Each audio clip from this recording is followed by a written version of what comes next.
سلام هنرمندا، روزتون بخیر. امروز میخوایم چیزکیک سن سباستیان کلاسیک رو آموزش ببینیم. این چیزکیک نیاز به حمام بخار داره. برای همین یه سینی رو میتونین پر از آب کنین، بذارین داخل فر. وقتی که فر داره گرم میشه اون سینی هم آبش به جوش بیاد. و یا اینکه نه، میتونین همون موقع که میخواین چیزکیک رو داخل فر بذارین، آب بذارین جوش بیاد، آب جوش رو بریزین داخل سینی. برای چیزکیک ها تمام مواد باید دمای محیط باشن. از پدل پارویی همزن استفاده کنین. اگه نداشتین از همون ویسک یا لیسک استفاده کنین. اگه نداشتین از سری پنجه‌ای یا تخم مرغ زن استفاده کنین. من مواد رو 2-3 ساعت قبل از یخچال بیرون میارم. پنیر خامه‌ای ویلی با شکر با هم دیگه با دور کند میزنیم. ببینید چیزکیک نیاز به هم زدن زیاد نداره، فقط ترکیب بشه، چون اصلا هوادهی زیادی لازم نداره. اینا رو با همدیگه کامل مخلوط میکنیم. حتما 2-3 بار دورگیری کنید و اینکه مواد حتما دمای محیط باشه. این خیلی مهمه، سرد یخچالی نباشه. شکرتون حتما دونه ریز باشه. اگر شکرتون دونه درشته 2 پالس باهاش ضربه بزنین دونه ریز بشه. توی این چیزکیک یه تخم مرغ کامل داریم و بعد چند تا زرده تخم مرغ. ما تخم مرغ کاملمون رو اضافه میکنیم به زرده های تخم مرغ و بعد میزنیم. الان ببینید من اینجا دارم دورگیری رو انجام میدم و دوباره با دور کند، یعنی اولین دور کندی که همزنتون داره شروع کنین به زدن. اگرم نداشتین هیچ مشکلی نداره. ما اکثر چیزکیک ها رو با ویسک میزنیم. اینجا چون حجم مواد من زیاد بود اصلا نمیتونستم با ویسک این ترکیب رو انجام بدم. بعد از اینکه دورگیری کردین دوباره اجازه بدین که موادتون با هم دیگه یکم ترکیب بشه. شکر کامل داخل پنیرتون حل میشه. میتونین از پنیر ماسکارپونه استفاده کنین.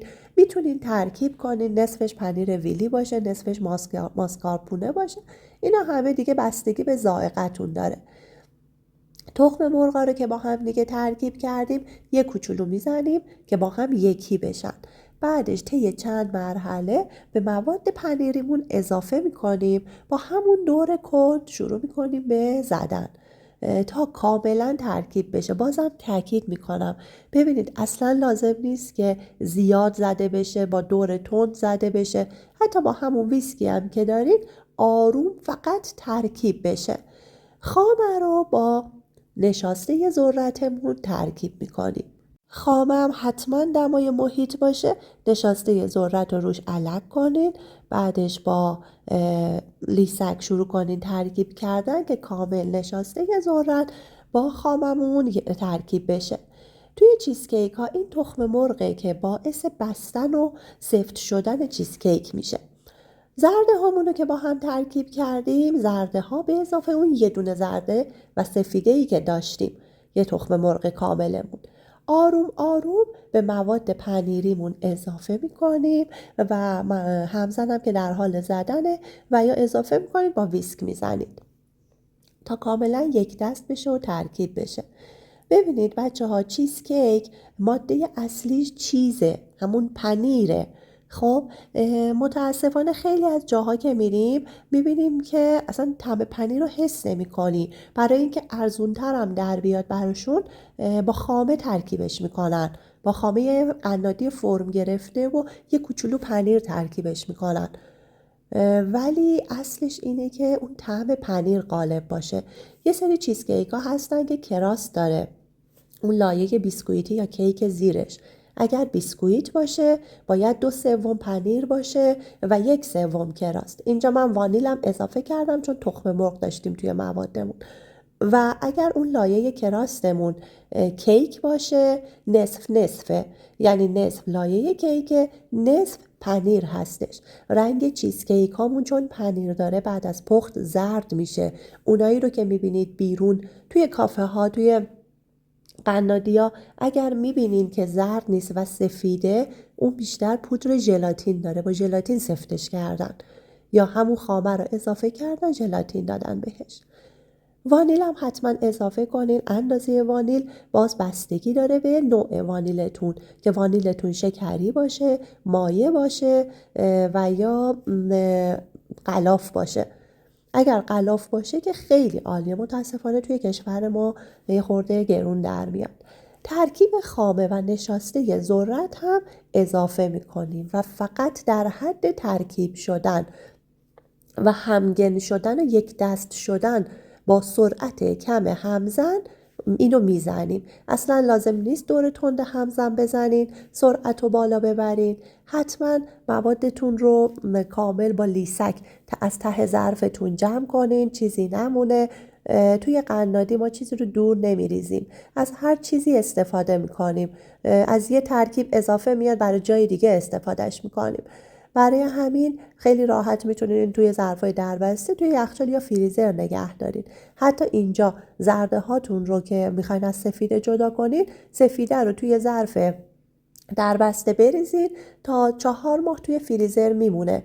بعدن که بخوایم کرم پتیسیر یاد بگیریم و یا کیک بیبی یاد بگیریم، از این سفیده ها میتونیم استفاده کنیم. خامه و نشاسته ذرت هم اضافه میکنیم و در حد ترکیب شدن میزنیم، دورگیری انجام میدیم و دوباره اجازه میدیم یک کوچولو با هم دیگه ترکیب بشن. بچه این چیزکیک فوق العاده خوشمزه است اگر اصولی درست بشه. و اینکه این چیزکیک چون حمام بخار داره و توی حمام بخار پخته میشه، یه بافت خیلی لطیف داره. چیزکیک اصلا نباید، به خصوص این سن سباستین ها، اصلا نباید بافت سفت داشته باشه. یه بافت خیلی لطیف باید داشته باشه. بعد از اینکه موادمون کامل هم زده شد، برای اینکه بافت مخملی تر و لطیف تری داشته باشیم، از بلندر یا همون گوشتکوب برقی استفاده میکنیم. 1-2 دقیقه هم با همون گوشتکوب برقی داخل مخزن همزنتون شروع کنین مواد رو بلند کردن تا کاملا یک دست بشه. تمام چیزکیک هایی رو که میخواین درست کنین و آموزش میبینین، قبل از اینکه توی قالب بریزین حتما از الک رد کنین. این از الک رد کردن باعث میشه که بافت چیزکیکتون خیلی لطیف بشه و اگر گلوله خامه، پنیر، نشاسته ذرتی باقی مونده ازش رد نشه و برای همین یه بافت صاف یک دست داشته باشین. تمام مواد رو، حالا همه موادتون رو از الک رد کنین و با لیسک شروع کنین داخل الک گردوندن و به مواد آروم آروم فشار آوردن که مواد کامل رد بشه، به همین شکلی که توی فیلم من براتون گذاشتم. این کار باعث میشه که موادی هم اگر گلوله مونده به خاطر این فشار لیسک کاملا صاف بشه و از الک رد بشه. حالا مواد رو میریزیم داخل قالبمون.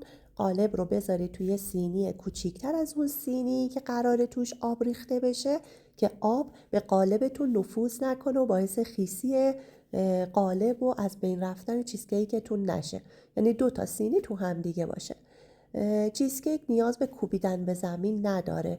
یه تکون بهش بدین که مواد یک دست بشه. المنت بالا، المنت پایین، فن دمای 220 درجه به مدت 20 تا 30-35 دقیقه بستگی به فرتون داره روشن باشه. چیزکیک رو وقتی از فر بیرون میاریم باید وسطش بلرزه و به مرور سفت میشه در دمای